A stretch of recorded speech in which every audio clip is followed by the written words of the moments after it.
오늘의 주요 뉴스입니다. 태풍 바비가 중형급의 강한 세력을 유지한 채 북상하면서 돌풍과 함께 많은 비가 내리고 있습니다. 전국 14개 시도에는 산사태 위기경보가 경계로 상향 조정된 가운데 지역에 따라 피해가 잇따르고 있습니다. 고3을 제외하고 수도권 유치원과 초중고, 특수학교 7,800여 곳이 등교를 중단하고 원격 수업에 들어갔습니다. 정세균 국무총리는 상황이 나아지지 않으면 사회적 거리 두기를 3단계로 높일 수밖에 없다고 밝혔습니다.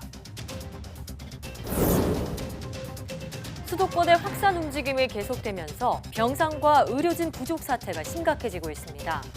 경기도에선 신규 환자의 대부분이 병원이나 치료센터로 이송되지 못하고 자택에 대기하고 있습니다. 정세균 국무총리는 방역 체계가 한계에 이르고 있다고 진단했습니다. 전국 의사들이 2차 집단 휴진에 나선 가운데 정부는 강한 유감을 표명하고 수도권 전공의와 전임의에 대해 업무 개시 명령을 내렸습니다. 문 대통령은 의료계의 집단 휴진과 민주노총의 8.15 집회 참석자 명단 제출 거부 등에 대해 엄정 대응하라고 지시했습니다. 코로나19 치료제와 백신 개발로 바이오와 제약 산업에 대한 관심이 커지는 가운데 국내 기업들의 약진이 두드러지고 있습니다. 최근 집에서도 편하게 맞는 주사제를 개발해 수조 원대의 기술 수출 계약을 맺은 바이오 기업이 있습니다. 오늘 바이오 위클리에서는 알테오젠 박순재 대표이사를 초대했습니다.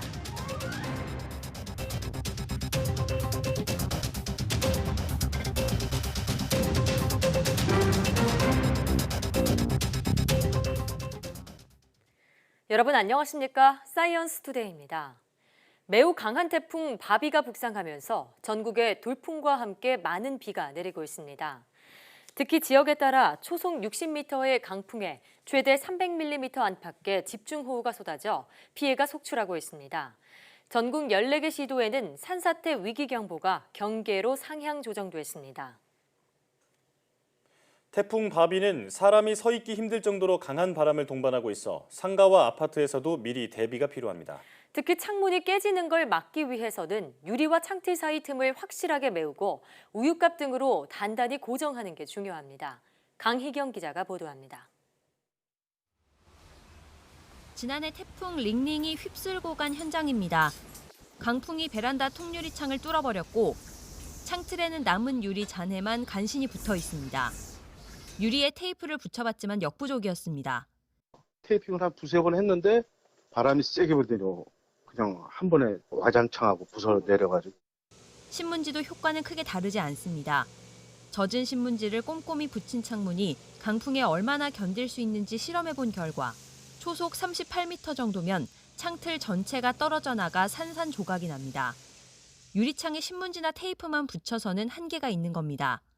전문가들은 강풍이 불 땐 무엇보다 유리와 창틀 사이 틈이 생기지 않도록 하는 게 가장 중요하다고 강조합니다. 테이프를 붙이더라도 유리와 창틀의 벌어진 부분을 고정해 흔들리지 않도록 해야 합니다. 우유값 등을 끼워 창틀과 창문의 틈새를 단단히 메우는 것도 좋은 방법입니다. 실리콘 처리 부분이 균열이 생겨서 헐거워질 수 있기 때문에 그 부분에 테이프를 처리하고 창문에는 신문지를 붙이면 강풍에 도움이 됩니다. 바람에 날아갈 물건이 집 주변에 있다면 미리 제거하고 파손 위험이 있을 땐 창문이나 유리문에서 되도록 멀리 떨어져야 합니다. 가스 누출로 2차 피해가 발생할 수 있으니 미리 차단해야 하고 정전이 발생했다면 양초가 아닌 랜턴과 휴대전화를 사용하는 게 좋습니다. 피해가 났을 때는 곧바로 119나 가까운 지자체에 신고하면 됩니다. YTN 강희경입니다. 태풍 바비는 돌풍과 함께 벼락 피해도 이어지고 있습니다. 갑작스럽게 천둥 번개가 친다면 산에 가서는 안 되고 전기 수리도 하지 말아야 합니다. 감전 사고를 막기 위해 지켜야 할 수칙을 이승윤 기자가 정리했습니다. 지난 22일 천둥 번개와 함께 소낙비가 쏟아진 고양시 북한산.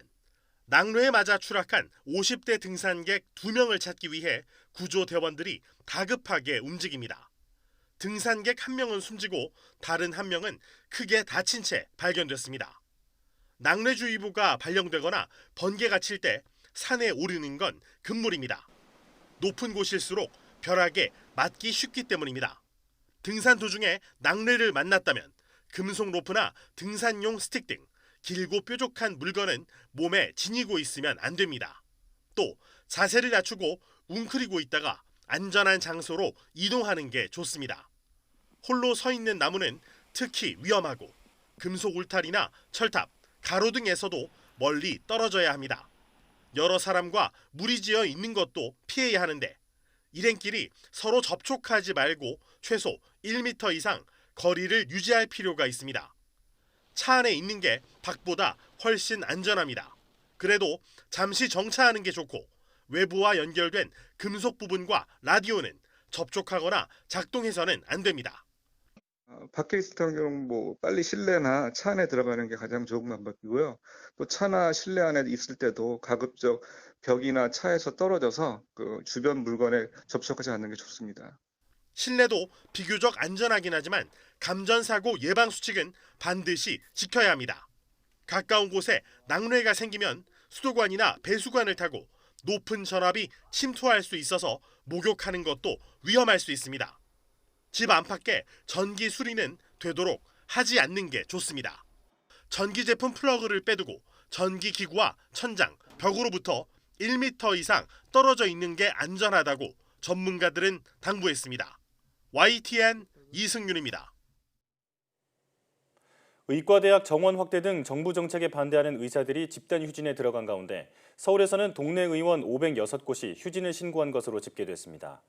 서울시에 따르면 25일 6시 기준 시내 의원급 의료기관 8,756곳 가운데 5.8%인 506곳이 휴진하겠다고 신고했습니다. 서울시는 시민 불편을 최소화하기 위해 권역지역 응급의료센터 등 64곳을 24시간 가동하고 야간 휴일 진료기관 40곳도 비상진료 체제로 운영합니다. 이와 함께 서울의료원과 보라매 병원 등 시립병원 7곳은 내과, 외과, 소아과 등 필수 진료 과목을 중심으로 외래 진료를 오후 7시까지 연장하기로 했습니다. 의료계가 2차 총파업에 나서며 집단 휴직을 강행한 가운데 문재인 대통령이 강력한 대처를 주문했습니다. 또 민주노총의 8.15 집회 참석자 명단 제출 거부에 대해서도 방역에는 특권이 없다면서 엄정하게 대응하라고 지시했습니다. 강민석 대변인의 발표 들어보겠습니다. 문재인 대통령은 오늘 대한의사협회의 2차 총파업과 관련해 원칙적인 법 집행을 통해 강력하게 대처하라고 지시했습니다. 문 대통령은 또 정부는 비상진료 계획을 실효성 있게 작동해 의료 공백이 없도록 하라고 말했습니다. 문 대통령은 의료계와의 대화를 통한 설득 노력도 병행하라면서 청와대 비상관리 체제를 강화할 것을 주문했습니다. 민주노총의 8.15 종각 기자회견 참가자 명단 제출 거부와 관련해 문재인 대통령은 코로나 방역에는 특권이 없다면서 엄정하게 대응하라고 말했습니다.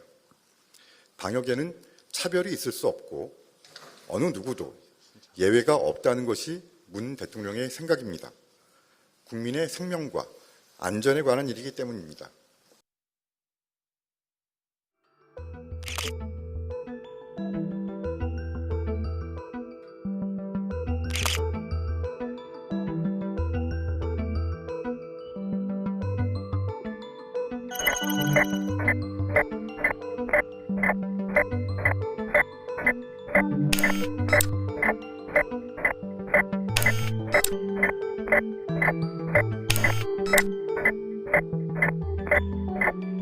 Three, two, one.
국민 여러분, 위기 극복을 위한 정부의 결단에 뜻을 함께하고 국민을 위한 본연의 임무에 충실해 주시길 바랍니다.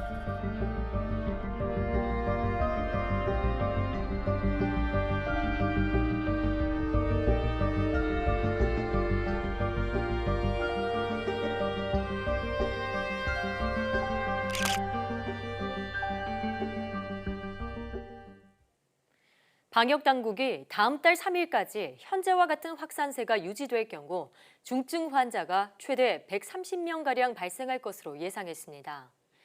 윤태호 중앙사고수습본부 방역총괄반장은 브리핑에서 중앙임상위원회의 분석 결과 이같이 나타났다며 이달 말까지 수도권 소재 상급 종합병원을 통해 36개 병상을 추가로 확충하고 다음 달 중순까지는 40개 병상을 확보하겠다고 밝혔습니다. 또 중등증 환자를 위한 감염병 전담병원은 다음 달 5일까지 모두 1,770개 병상이 필요할 것으로 예상한다며 앞으로 745개 병상이 추가로 필요한 상황이라고 설명했습니다. 이와 함께 경증 환자를 위한 생활치료센터도 다음 달 5일까지 모두 2,730명분의 병상 추가 확보가 필요하다며 행정안전부 협조를 통해 필요 입소 정원을 확충할 것이라고 강조했습니다. 정세균 국무총리가 현재 코로나19 재확산 양상을 사회적 거리두기 3단계 격상까지 검토해야 할 비상 상황이라고 진단했습니다. 3단계 격상은 쉽게 택할 수 없는 길인 만큼 국민의 방역수칙 준수를 거듭 당부했는데요. 정 총리의 중대본 회의 모두 발언 내용 들어보겠습니다. 국내 첫 코로나19 확진자가 발생한 지 7개월 만에 방역이 최대 위기를 맞고 있습니다. 풍전 등화라할 정도로 하루하루 우리 방역 체계가 한계점에 다다르고 있습니다. 상황 호전이 없다면 사회적 거리두기 3단계 격상까지 검토해야 할 상황입니다. 3단계로 격상할 경우 사실상 거의 모든 경제적, 사회적 활동이 멈추게 되어 결코 쉽게 결정할 수 있는 선택이 아닙니다. 우선은 현재 2단계 조치가 제대로 이행되도록 총력을 다하는 것이 급선무입니다. 국민들께서도 방역수칙 준수만이 우리 공동체가 위기를 헤쳐나가는 유일한 길임을 유념해 주시기 바랍니다. 경기도 내 코로나19 신규 환자가 지속적으로 늘면서 상당수가 치료 병상을 배정받지 못하고 기다리는 병상 배정 대기 상태에 놓였습니다. 경기도 내 코로나19 환자는 25일 하루 91명이 늘었지만 이 가운데 92%가 넘는 84명은 병원이나 생활치료센터를 배정받지 못했습니다. 경기도는 도내 코로나19 치료 병상 570개 중 551개가 사용 중이어서 병상 가동률은 97%이고 그나마 22일부터 수도권 공동배정 체제를 가동하면서 겨우 버티고 있다고 밝혔습니다. 경증 환자를 수용하는 생활치료센터 2곳의 가동률은 47%로 다소 여유가 있지만 운영관리와 인력 여건 때문에 일시에 다수를 수용할 수 없는 상황입니다. 경기도는 이에 따라 가정대기 확진자를 관리하는 홈케어 시스템 운영단을 구성해 운영합니다. 삼성그룹이 최근 코로나19 재확산으로 인한 수도권 지역의 병상 부족에 도움을 주기 위해 삼성화재 글로벌 캠퍼스와 삼성물산 국제경영연구소 등 사내 연수원 2곳을 생활치료센터로 제공하기로 했습니다. 경기도 고양시에 위치한 삼성화재 글로벌 캠퍼스 생활치료센터는 180실 규모로 오는 31일부터 수도권 지역의 경증 환자 치료와 관찰 등에 본격적으로 활용됩니다. 삼성은 삼성화재 글로벌 캠퍼스에 삼성서울병원 등 삼성의료원 소속 전문 의료진도 파견할 계획입니다. 경기도 용인시에 위치한 삼성물산 국제경영연구소는 110실 규모로 다음 주 중 수도권 지역 환자들을 위한 생활치료센터로 문을 열 예정입니다. 방역 지침에 따라 집합금지 명령이 내려진 300명 이상의 대형 학원과 독서실은 문을 닫은 상황입니다. 그러자 공부할 곳을 찾는 학생들이 스터디 카페로 몰리고 있는데 현장 취재 결과 방역 조치가 미흡한 곳이 많았습니다. 정현우 기자입니다. 서울 노량진동의 한 스터디 카페. 60석 넘는 좌석 대부분이 찼습니다. 이러다 보니 1~2m 거리두기는 지키기 힘듭니다. 이용자들도 마스크를 제대로 쓰지 않았습니다. 저희 같은 수험생 입장에서는 사실 서로 이제 마스크를 써서 서로에 대한 배려를 해줘야 되는데 그 와중에도 이제 답답하다고 벗고 다니시는 분들이 간혹 있으시더라고요. 주변 다른 스터디 카페도 방역 지침을 따르지 않기는 마찬가지입니다. 발열 검사는 신용뿐입니다. 취재진이 확인해봤더니 출입 명부에 체온을 기록한 사람은 한 명뿐입니다. 무인으로 하다 보니까 24시간 상주는 안 하지만 사람이 많이 모를 시간에는 다 하고 있어요. 그래서 없을 때는 셀프로 하기도 하는데. 관악구 고시촌을 가봤습니다. 마스크를 벗은 사람은 강제 퇴실이라고 적혀있지만 말뿐입니다. 말씀하면 이제 거의 대부분은 지금 바로 쓰겠습니다 하는 분들도 계신지 몇몇 분들은 왜 써야 되냐고 하시는 분들도 있고. 최근 스터디 카페는 호황 아닌 호황을 노리고 있습니다. 사회적 거리두기가 2단계로 올라가면서 300인 이상 대형 학원과 독서실 영업이 정지돼 공부할 곳이 마땅치 않기 때문입니다. 인근에 굉장히 대형 독서실이 하나 있는데 500석 규모거든요. 거기가 문을 닫았어요. 워낙 요청하시는 분들이 많아서 다 수용을 못해서. 이에 따라 지자체는 스터디 카페에서 방역 지침이 잘 지켜지는지 점검에 나섰습니다. 하지만 무인으로 운영되는 경우가 많아 단속과 계도에 어려움이 많다고 합니다. 사람이 없으니까 안내문 같은 거 부착해가지고 이용자들이 알아서 그런 거 다 체크할 수 있게 안내해라고 우선으로도 다 안내 드리고 있긴 하거든요. 조시점검 나가서 방역 수칙을 잘 지키고 있는지 확인을 해야겠죠. 거리두기 강화도 중요하지만 기존의 방역 수칙을 제대로 준수하는지 사각지대는 없는지 면밀하게 살펴보는 것도 중요한 시점입니다. YTN 정현우입니다. 코로나19 확산을 막으려면 공중 화장실에서 마스크 착용을 더욱 철저하게 지켜야 한다는 연구 결과가 나왔습니다. 감염자가 변기에 물을 내릴 때 미세한 코로나19 에어로졸이 발생해 1분 넘게 화장실을 떠돌기 때문에 감염 위험이 있다는 겁니다. 최소라 기자입니다. 사스가 창궐했던 지난 2003년 홍콩의 한 아파트에서 주민 300여 명이 집단 감염됐습니다. 최초 감염자의 화장실에서 발생한 미세 사스 입자가 배수구를 타고 아파트 전체로 확산한 겁니다. 코로나19 바이러스도 화장실을 통해 확산할 가능성이 있다는 중국 연구팀의 연구 결과가 나왔습니다. 먼저 소변기에서 물을 내리면 미세한 에어로졸이 떠올랐고 이 가운데 60% 가까이가 소변기 밖으로 퍼진 것으로 확인됐습니다. 미세 입자인 에어로졸은 불과 5.5초 만에 성인 허벅지 높이인 0.84m에 도달했습니다. 좌변기에서 물을 내릴 때는 에어로졸이 35초 만에 0.93m까지 올라갔습니다. 다음 사람이 같은 변기를 사용하면 호흡기를 통해 감염을 일으킬 수 있는 높이입니다. 특히 물을 내린 지 1분이 넘게 지나도 에어로졸이 화장실 내부 공기 중에 떠다니는 것으로 나타났습니다. 연구팀은 코로나19 환자의 대소변에서 바이러스를 발견하는 사례가 계속되는 만큼 변기 에어로졸을 통한 감염 가능성을 배제할 수 없다고 말했습니다. 바이러스가 공기 중에 떠 있는데 무거운 것들은 떨어지지만 그 중에는 굉장히 작은 에어로졸 형태의 바이러스가 있어요. 기본적으로 서너 시간은 공기 중에 생존할 수 있다고 되어 있는데 마스크를 안 쓰고 흡입을 하게 되면 바로 감염이 될 수가 있습니다. 전문가들은 화장실에서도 반드시 마스크를 착용하고 되도록 화장실을 자주 환기할 것을 당부했습니다. 또 변기물을 내릴 때 꼭 뚜껑을 닫아야 하고 뚜껑이 없는 변기에는 에어로졸 확산을 막을 조치를 해야 한다고 조언합니다. YTN 사이언스 최소라입니다.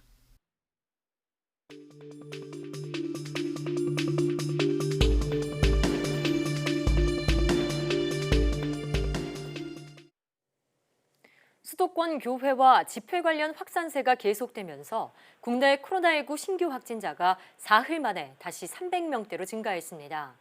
해외에서는 세계 최초로 완치 후 재감염 사례가 공식 확인됐습니다. 코로나19 브리핑 고려대학교 역학대학 김정기 교수 전화로 연결해서 자세한 이야기 들어보겠습니다. 교수님 나와 계십니까? 네, 안녕하세요. 네. 26일 0시 기준 1일 신규 확진자 수가 320명 발생했습니다. 사흘 만에 다시 300명대로 증가한 건데요. 현재 추세 진단해 주시죠.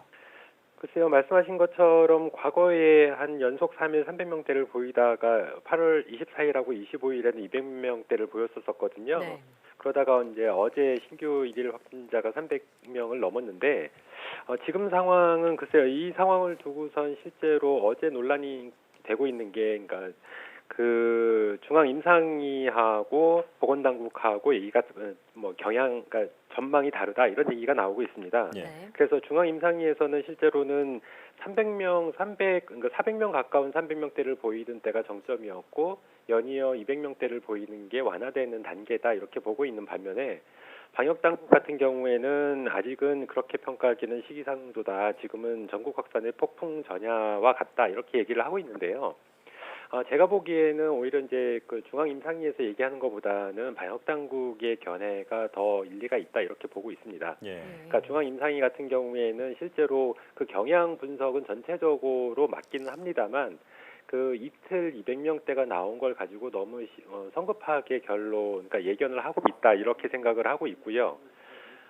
그래서 실제로 이제 제가 보기에는 그 방역당국의 견해가 더 맞는데 지금 단계는 어찌됐든 과거 그 사랑제일교회발 어떤 확진자가 나오면서 실제로 300명대가 나온 거는 그때의 진단검사 그리고 어느 정도 마무리가 되고 있거든요. 그래서 이 과거에 나오는 것처럼 300명대 후반, 400명 가까이 나오지는 않겠지만 지금 이미 다원화된 어떤 감염원들이 존재를 하다 보니까 지금 2단계 수준의 어떤 신규 확진자가 한동안 이어질 가능성이 굉장히 높다 이렇게 보고 있습니다.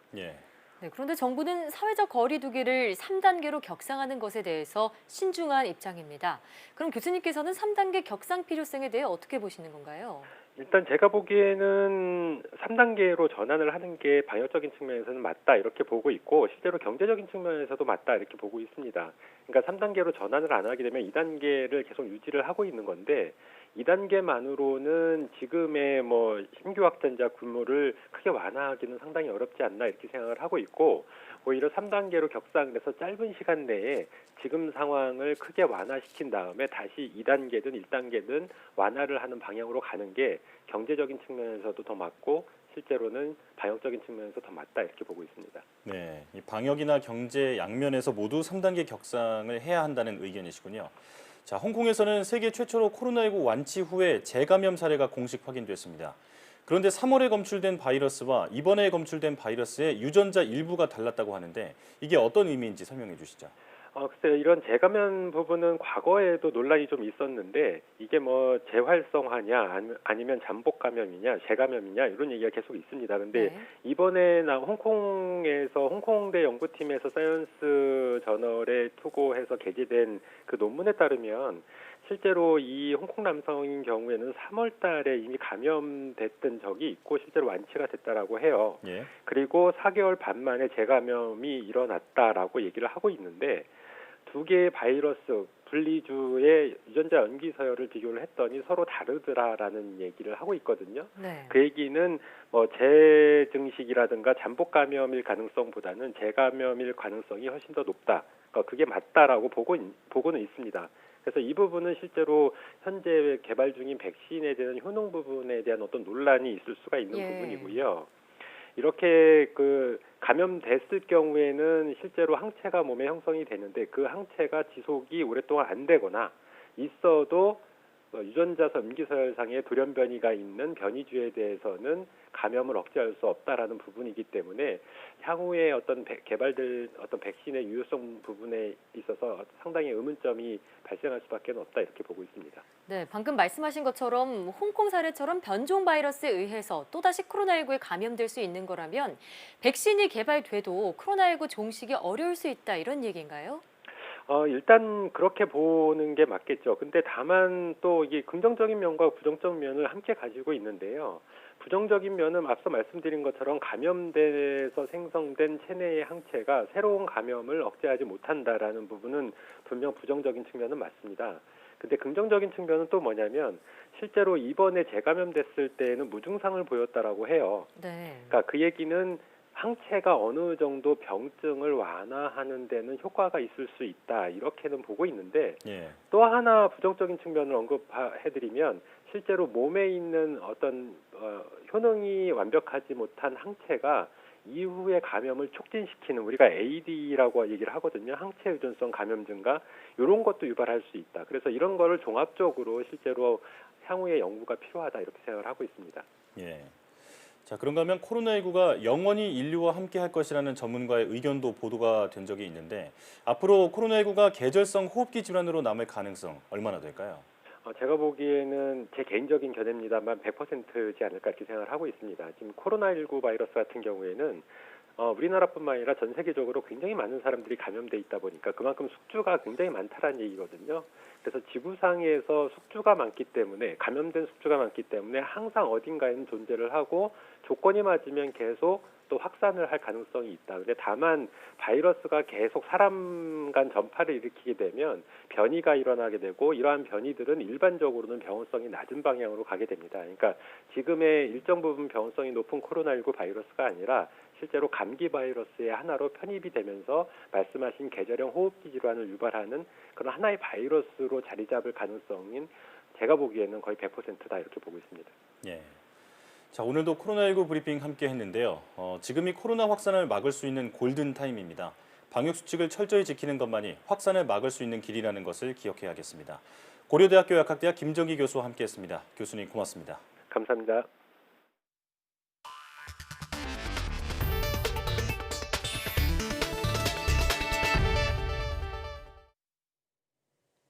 싱가포르 정부가 최근 코로나19 확진자가 늘고 있는 한국발 여행객들에 대해 기존 자택격리 대신 정부 지정시설에서 격리하도록 지침을 바꿨습니다.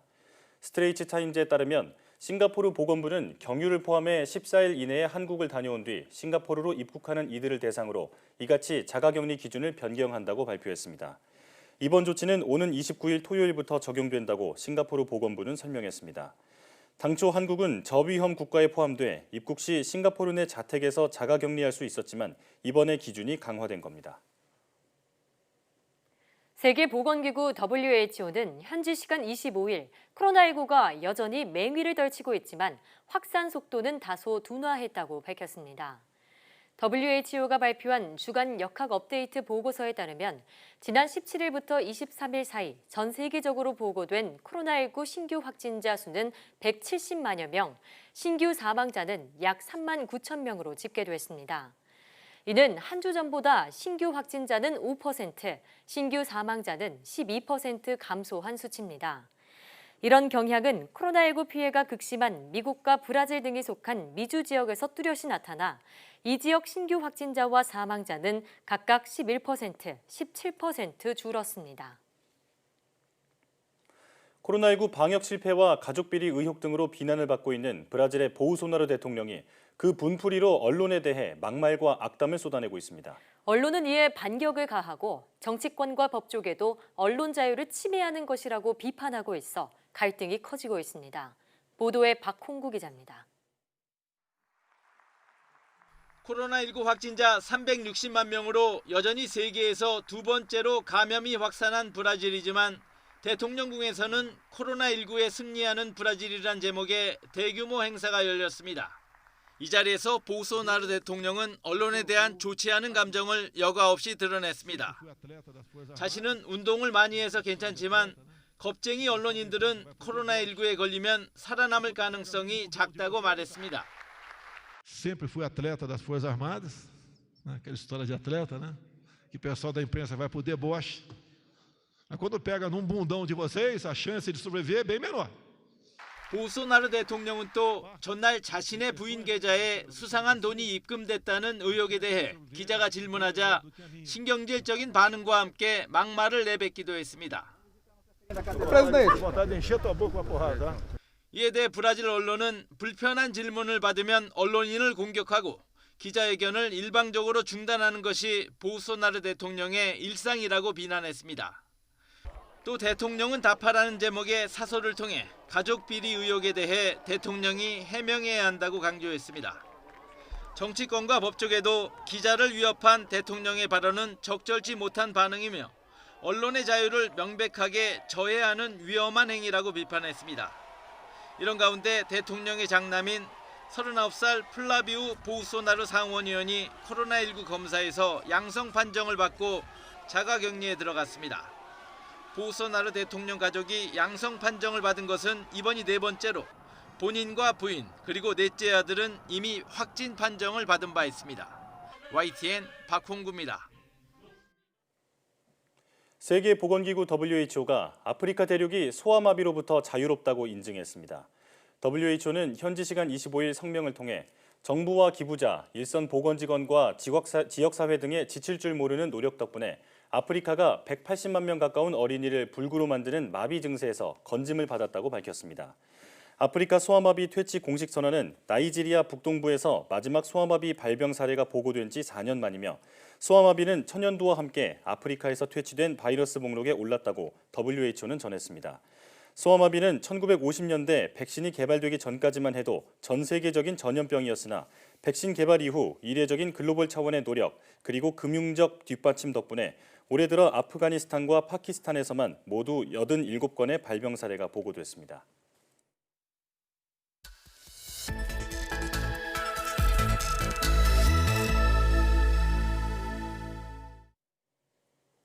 다양한 바이오 이슈를 과학 기자의 시각으로 집중 분석하는 바이오 위클리 코너입니다. 이성규 기자와 함께하겠습니다. 어서 오세요. 안녕하세요. 이번 주 소식 전해주시죠. 코로나19 치료제 소식부터 전해드리겠습니다. 미국 FDA가 혈장 치료제를 긴급 승인했지만은 이 혈장 치료제가 사망률을 35% 낮춘다는 근거가 없어 치료제 승인이 정치화되고 있다는 비판이 제기됐습니다. 이 혈장 치료제와 관련해서 국내에서는 관련 연구가 현재 임상 2상 승인을 받았으며 6개 의료기관에서 환자를 대상으로 임상 시험이 진행 중입니다. 이 파우치 미 국립 알레르기 전염병 연구소 소장이 안정성 검증 없이 코로나19 백신을 긴급 승인해서는 안 된다며 정치적 목적의 백신 승인을 강력하게 비판했습니다. 자, 전 세계적으로 코로나19가 2차 대유행 조짐을 보이면서 치료제와 백신 개발에 더욱 박차를 가하는 모습인데요. 최근 집에서도 편하게 맞는 주사제를 개발해서 수조 원대의 기술 수출을 이뤄낸 국내 기업이 있어 화제입니다. 바이오 위클리 오늘은 알테오젠 박순재 대표와 자세한 이야기 나눠보겠습니다. 대표님 어서 오십시오. 어서 오세요. 네, 안녕하십니까. 네. 알테오젠의 주력 분야 가운데 하나가 바로 바이오 베터입니다. 우리가 복제약을 바이오 시밀러라고 부르는데 이 바이오 베터는 여기에 영어로 더 낫다는 뜻의 베터가 붙은 형태라고 알고 있거든요. 이 바이오 베터 정확히 어떤 건지 설명해 주시죠. 예, 바이오 시밀러는 말씀하신 것처럼 이제 특허가 만료된 약을 복제하는 걸 바이오 시밀러라고 하죠. 근데 이제 바이오 베터라는 것은 기존에 이제 FDA 허가를 받아서 팔리고 있는 약을 치료의 효과를 이제 증진시키거나 아니면은 이제 환자의 편의성을 도모하는 그런 약입니다. 예를 들어서 매일같이 주사 맞는 약을 뭐 일주일에 한 번이나 한 달에 한 번 맞게 하거나 아니면 정맥 주사 같은 것을 또 피하 주사로 바꾸거나 그래서 전반적으로 기존에 나와 있는 약을 개량하고 개선한 그런 약을 일반적으로 바이오 베터라고 하고 있습니다. 그렇군요. 바이오 베터에 대해서 간략하게 설명을 해주셨는데 이번에 이제 그 대박이 터진 일명 우리가 집에서 맞는 그 피하 주사제, 그래서 이제 바이오 베터 하나라고 볼 수가 있는데요. 그렇죠. 근데 환자 입장에서는 굉장히 편리할 것 같은데 이게 어떤 원리로 작용하는 건가요? 사실 정맥 주사는 누구나 싫어하는 주사 방법이죠. 그 정맥을 찾아서 환자가 몇 시간 동안 주사를 맞아야 되기 때문에 그리고 또 주사 맞는 부위에 부작용도 있을 수도 있고요. 그런데 이제 피하 주사는 그 저희가 개발한 기술은 이 피부에 그 피하 조직이라는 게 있습니다. 이 피하 조직은 이제 콜라겐이라는 단백질하고 이제 당같이 설탕이 여러 개 모여 있는 다당류가 있습니다. 히아루론산이라고. 근데 이제 그 히아루론산 당을 부수는 효소가 이제 히아루로니데이즈라는 효소입니다. 그래서 항체 치료제와 그 엔자임의 효소를 섞어서 주사를 하게 되면 이제 순간적으로 거기에 약간의 홀이 생기면서 몸속으로 이제 약물이 들어가는 그런 원리를 갖고 있습니다. 자, 그러니까 환자가 병원에서 정맥 주사를 뭐 4-5시간 기다려서 그동안 맞았다면 이제는 집에서 좀 편하게 몇 분 안에 피하 주사를 맞을 수 있다는 점에서 그 편리성이 더더욱 부각이 되고 있는데요. 자, 그 때문에 글로벌 제약사들도 이 기술을 주목하고 있다고 들었습니다. 추가 기술 수출 계약 소식이 있다면 전해주시죠. 예, 저희가 작년 12월하고 올 6월 달에 세계 10대 제약 2군데랑 큰 계약을 맺었습니다. 지금도 서너 개의 회사랑 계속 이제 협상을 하고 있고요. 근데 이제 저희 기술 수출은 약간 차별화가 되는 것이 일반적으로 어떤 제약회사가 갖고 있는 항체 치료제나 바이오 의약이 우리가 만든 그 효소하고 서로 일종의 궁합이 잘 맞는지를 봐야 될 거 아닙니까? 그래서 우리가 물질을 가져다가 자기들이 실험을 합니다. 실험을 해서 효과가 있다. 그러면 이제 본격적으로 계약을 맺게 되는 거죠. 이제 그 기간을 이제 MTA, 그 물질 이전 계약 기간이라고 하는데 지금 이제 여러 회사들과 그 단계에 있는 회사들이 지금 한 서너 개가 있습니다. 서너 개 회사와요. 예. 네. 그 알테오젠의 어떤 주력 사업 분야 중에 하나인 그 하이드로자임, 그 집에서 먹는 예. 피하 주사제에 관해서 지금까지 설명을 들었는데 이제 또 다른 이제 주력 사업이 그 항체하고 약물을 결합하는 그 ADC 기술이잖아요. 이 AD 기술이 일단 뭔지부터 좀 설명 부탁드리고요. 최근에 이제 이 기술을 이용해서 그 유방암, 임상 1상도 좀 결과가 좋다 이렇게 나왔었는데 이 이제 그 임상 그 향후 소식도 좀 부탁드리겠습니다. 그 ADC는 영어로 안티바디 드러그 콘주게이트의 약자입니다. 그래서 이제 항체 치료제가 사실은 그 암의 특정 암에 이제 선택적으로 가는 효과를 갖고 있죠. 그래서 일종의 미사일과 같은 역할을 하는 거죠. 그래서 많이 각광을 받고 있는 분야인데 사실 항체 치료제는 부작용이 없는 대신 그렇게 치료 효과가 썩 좋지는 않습니다. 보통 한 30%, 40% 잘 돼도 그 정도고. 그런 반면에 이제 그 독성이 강한 화학 물질은 암세포다 정상세포나 이제 마구잡이로 죽이는 경향이 있죠. 그래서 이 두 물질을 합쳐가지고 하나의 물질로 만든 것이 ADC가 되겠습니다. 그래서 양쪽 물질의 장점만을 말하자면 따와서 만든 하나의 물질이 ADC가 되겠죠. 저희가 개발한 것은 이제 유방암 치료제 ADC고요. 요번에 이제 말기암, 유방암 환자들을 대상으로 이제 임상 1상을 완료했고, 저희가 이제 임상 1상이라는 것은 이제 환자가 얼마나 약을 견딜 수 있나, 세이프티 안정성을 보는 거고, 또 용량을 설정하는 그런 바로 전 단계이기 때문에 저희가 환자에게 투여할 수 있는 용량을 선정했다는 데 의의가 있겠고, 또 말기암 환자들이 뭐 6개월 이상 암이 진전 없이 살았다는 것도 큰 의의가 있겠습니다. 그래서 저희 유방암 치료제를 내년에 이제 2상을 하거나 또 다른 면역 항암제 같은 거와 이제 병용 투여를 하거나 이제 이런 계획을 세우고 있습니다. 그렇군요. 지금 이제 그 항체 치료제하고 이제 기존의 그 케미칼 치료제 이 두 개를 결합한 그 ADC에 대해서 설명해 주셨는데 신약 개발의 흐름을 살펴보면은 기존의 이제 그 화학 케미칼 치료제에서 최근에 이제 뭐 항체와 같은 바이오 의약품이 이제 두드러지고 있잖아요. 그래서 앞으로 이제 바이오 의약품의 어떤 그런 약진은 더 올라갈 걸로 보여지는데 이 바이오 의약품 시장 어떻게 전망하시나요? 지금 전 세계 제약 시장이 한 980조, 990조 된다고 그럽니다. 1000조가 약간 안 되는데 그 중에서 바이오 의약이 한 280조 정도 됩니다. 그리고 이제 2024년 정도 되면 전 세계 시장이 한 1,400조, 제약 시장이 1,400조가 되는데 이제 바이오 의약 시장이 한 400조 정도 된다고 그래서 바이오 의약이 굉장히 성장 속도가 빠른 건 사실입니다. 그리고 그때 되면은 전 세계 100대 제약 중에서 의약품 중에 50개가 바이오 의약이 차지할 정도로 그래서 이 바이오 의약이 앞으로 이 제약 산업을 이끌어간다는 것은 뭐 두말할 여지가 없고 앞으로도 계속 성장을 할 것으로 예상을 하고 있습니다. 예, 이 바이오 의약품 시장 전도 유명한 시장이다 이렇게 말씀을 해주셨는데, 자 코로나19를 계기로 한국 바이오가 전 세계적으로 뜨거운 관심을 받고 있습니다. 유망 바이오 기업이 성장할 수 있는 바이오 생태계 조성하기 위해서 좀 제언하실 게 있다면 어떤 게 있을까요? 사실 바이오 산업은 그 하이 리스크 하이 리턴 사업이죠. 그래서 어떠한 기발한 아이디어를 가진 과학자나 사업가들이 사업을 시작할 때 민간 부분이나 정부 부분에서 꾸준히 이제 지원을 하는 것이 계속 요구가 되고 있습니다.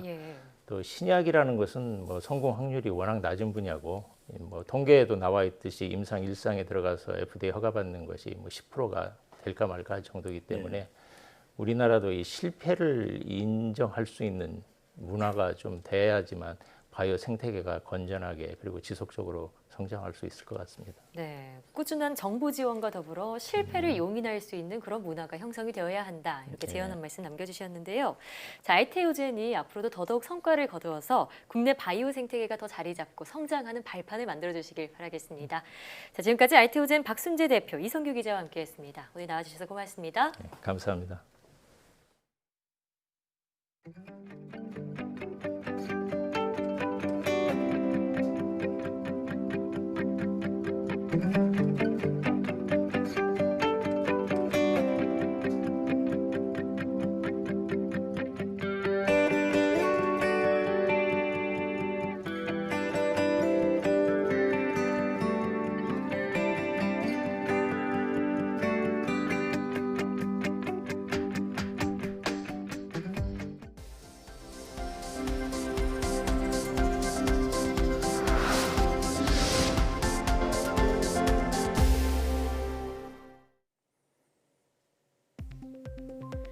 정부가 콘텐츠 업체를 대상으로 앱마켓 수수료 지출 수준에 대한 실태 조사를 추진합니다. 과학기술정보통신부는 구글의 수수료 방침 변화에 따른 콘텐츠 업체의 매출액 감소 추이와 향후 대응 방향 등에 관해 사업자들로부터 의견을 수렴한다고 밝혔습니다. 최근 구글이 게임에만 적용하던 수수료율을 콘텐츠 전반으로 확대하는 방안을 추진하면서 국내 콘텐츠 업체의 수수료 부담과 이용자 피해 우려가 제기됐습니다. 한미 연구진이 대기 오염을 줄일 수 있는 미래 에너지 기술 개발을 추진합니다. 한국에너지기술연구원은 미 에너지부 산하 국립에너지기술연구소와 미래 에너지 기술인 순산소 연소 발전 기술 개발을 위한 공동 연구 개발 협정을 맺었다고 밝혔습니다. 이에 따라 두 기관은 순산소 연소 발전소 모델링과 공정 최적화 연구 등에 2년 동안 3억 원을 투입합니다. 순산소 연소 발전은 연료를 태울 때 공기 대신 순수한 산소를 사용해 대기가스 속 이산화탄소 비율을 높여 이산화탄소를 효과적으로 포집하는 기술입니다. 해외 연구팀이 인공지능을 활용해 외계 행성 50개를 새로 발견했습니다. 영국 워릭대 연구팀은 우주 망원경이 수집한 자료 속에서 가짜 신호를 가려내고 진짜 행성을 찾는 인공지능을 개발해 케플러 우주 망원경의 자료에 적용한 결과 이 같은 성과를 얻었다고 밝혔습니다. 지금까지 공식 확인된 외계 행성은 모두 4천여 개입니다. 대사증후군이 코로나19 감염 시 사망 위험을 3배 이상 높인다는 연구 결과가 나왔습니다. 미 툴레인대 의대 연구팀은 코로나19 환자 280여 명을 조사한 결과 대사증후군 그룹은 그렇지 않은 그룹보다 사망률은 3.4배, 집중치료실로 옮겨지는 등 중증 환자가 될 위험은 5배 높았다고 밝혔습니다. 연구팀은 대사증후군 환자에게서 나타나는 기저염증이 코로나19 증상을 악화시키기 때문이라고 설명했습니다.